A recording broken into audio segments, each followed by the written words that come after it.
अस्सलाम वालेकुम। आज का हमारा टॉपिक डोमेन यूकेरिया है। बहुत आसान और सिंपल सा टॉपिक है।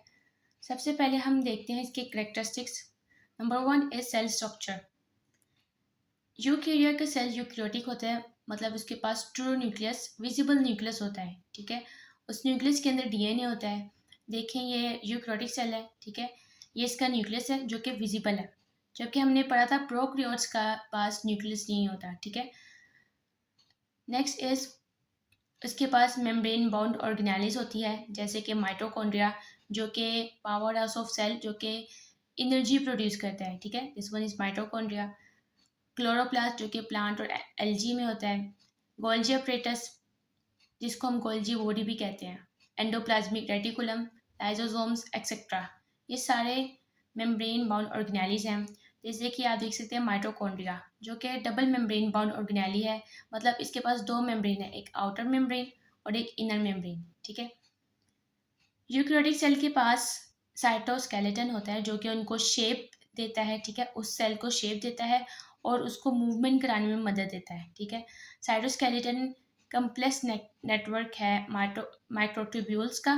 ठीक है, ये माइक्रोट्यूब्यूल्स हैं, माइक्रोफिलामेंट्स का, इंटरमीडिएट फिलामेंट्स का। ठीक है, ये तीनों क्या करते हैं, सेल को शेप देते हैं और उनकी मूवमेंट कराते हैं। ठीक है, number two is genetic material. यूकैरिया का जेनेटिक मटेरियल डीएनए होता है। ठीक है, जो कि न्यूक्लियस के अंदर होता है। ये सेल है, इसके अंदर ये जो न्यूक्लियस है, इसके अंदर डीएनए होता है। ठीक है, अब इसकी अरेंजमेंट लीनियर होती है। ठीक है, ये क्रोमोसोम में इसकी अरेंजमेंट लीनियर होती है।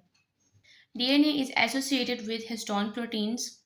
डीएनए हिस्टोन प्रोटीन्स के सराउंड रैप होता है। ये हिस्टोन प्रोटीन्स डीएनए को डैमेज होने से बचाती हैं। ठीक है, और इनको कम्पैक्ट फॉर्म में रखती हैं। ठीक है, कम्पैक्ट फॉर्म में रखती हैं।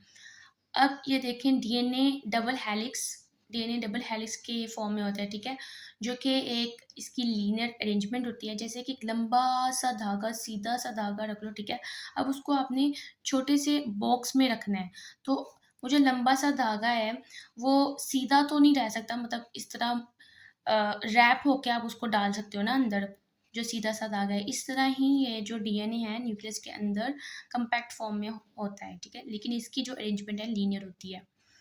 रिप्रोडक्शन, यूकैरिया मोस्टली सेक्सुअली रिप्रोड्यूस करते हैं। ठीक है, मियोसिस और फर्टिलाइजेशन के प्रोसेस के जरिए।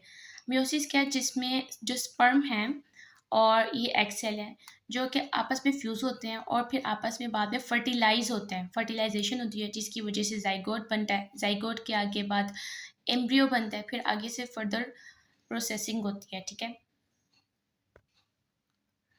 सम आल्सो डू एसेक्सुअल रिप्रोडक्शन। कुछ यूकैरिया एसेक्सुअली रिप्रोड्यूस करते हैं। ठीक है, माइटोसिस के जरिए, और जेनेटिकली आइडेंटिकल ऑफस्प्रिंग प्रोड्यूस करते हैं। ठीक है, फॉर एग्जांपल जैसे कि एक स्टार फिश है और उसने अपने जो दो आर्म हैं वो लॉस्ट कर दिए हैं। ठीक है, और जो ये वाली स्टार फिश है, ये बाद में जो अपने बाकी दो, ये जो दो आर्म हैं, इसको रीजनरेट कर लेगी माइटोसिस के प्रोसेस के ज़रिए। और जो आर्म हैं जो उसने लॉस्ट किए थे, वो भी माइटोसिस के ज़रिए से पूरा एक स्टार फिश बन जाएगा। तो इस तरह जो एक स्टार फिश है वो अ, आगे से जब इसका जो आर्म अगर ये लॉस करेगी, तो फिर इस तरह ये दो स्टारफिश बन जाएंगी। ठीक है, अब माइटोसिस क्या होता है कि जो एक सेल है वो दो आइडेंटिकल सेल प्रोड्यूस करते हैं। कैसे, पहले वो डीएनए रेप्लिकेट कॉपी बनाएंगे डीएनए की, फिर इस तरह जो इसके अंदर सारे ऑर्गेनेलिज है उसकी कॉपी बनाएंगे, फिर सेल इन्वेजिनेट करेगा मिड से सेल मेम्ब्रेन, फिर इस तरह दो सेल आइडेंटिकल सेल बन जाएंगे। 4 point is complex cellular organization. Eukaryotes, जो मल्टी सेलुलर यूक्रियोट्स हैं, उनके जो सेल हैं वो स्पेशलाइजेशन, मतलब के स्पेशलाइज्ड हो जाते हैं, एक स्पेसिफिक फंक्शन करते हैं, और जो कि टिश्यू में स्पेशलाइज्ड टिश्यू बनते हैं, फिर आगे से जो टिश्यू है वो ऑर्गन बनते हैं। ठीक है, जैसे कि एक मायोकार्डियम एक सेल है जो कि हार्ट सेल है, और वो हार्ट का बस फंक्शन करेगा, पंपिंग ऑफ ब्लड करेगा। इस तरह लीवर सेल है, बस वो लीवर का फंक्शन करेगा। ठीक है, नेक्स्ट इज एवोल्यूशन।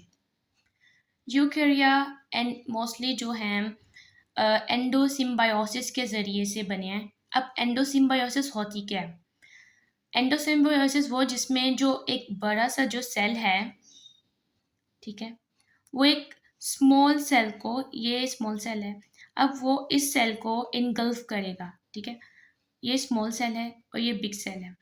अब ये ना इसको डाइजेस्ट करेगा, ना ही इसको मतलब कि डैमेज करेगा। ये दोनों एक दूसरे के साथ इजीली सर्वाइव करेंगे, ठीक है। ये भी रहेगा इसके अंदर, ये इससे फ़ायदा हासिल करेगा बिग सेल से, और ये बिग सेल स्मॉल सेल से फ़ायदा हासिल करेगा, ठीक है। अब टाइम के साथ साथ ये एक इस जो स्मॉल सेल है बड़े सेल का पार्ट बन जाएगा, जो कि एक ऑर्गेनेली बन जाएगा, जिसकी वजह से सिम्बायोटिक रिलेशनशिप बन जाएगा कि दोनों एक दूसरे से फ़ायदा हासिल कर रहे हैं। फॉर एग्जांपल एक स्मॉल एरोबिक बैक्टीरिया है, ठीक है, जो कि एनर्जी प्रोड्यूस करता है। फर्ज करो ये स्मॉल एरोबिक बैक्टीरिया है जो कि एक एनर्जी प्रोड्यूस करता है। अब ये जो बिग सेल है इसको इनगल्फ कर लेगा, इसको डाइजेस्ट नहीं करेगा, ठीक है। अब वक्त के साथ साथ दोनों साथ रहेंगे। अब ये स्मॉल एरोबिक बैक्टीरिया क्या करेगा, एनर्जी प्रोड्यूस करेगा। जो एनर्जी ये प्रोड्यूस करेगा मीन्स ये एटीपी जो प्रोड्यूस करेगा, जो कि एनर्जी है, ठीक है, वो ये बिग सेल उसको यूज़ करेगा और फिर आगे से ग्रो करेगा, और ये इसको क्या दे रहा है, शेल्टर दे रहा है, ठीक है। इसके बाद वक्त के साथ साथ ये जो स्मॉल एरोबिक बैक्टीरिया है जो कि माइटोकॉन्ड्रिया बन जाएगा, ठीक है। माइटोकॉन्ड्रिया कैसे कि वो एनर्जी बस प्रोड्यूस करते हैं, ठीक है, और जो कि एक ऑर्गेनेली बन जाता है। तो इस तरह एवोल्यूशन होती है, ठीक है। और जो यूकैरियोट्स हैं वो एंडोसिम्बायोसिस के ज़रिए बने हैं। ये आज का हमारा टॉपिक था। I hope you like the video. अगर आपको वीडियो पसंद आई होगी तो सब्सक्राइब करें, कमेंट करें और शेयर करें। थैंक यू एंड अल्लाह हाफिज़।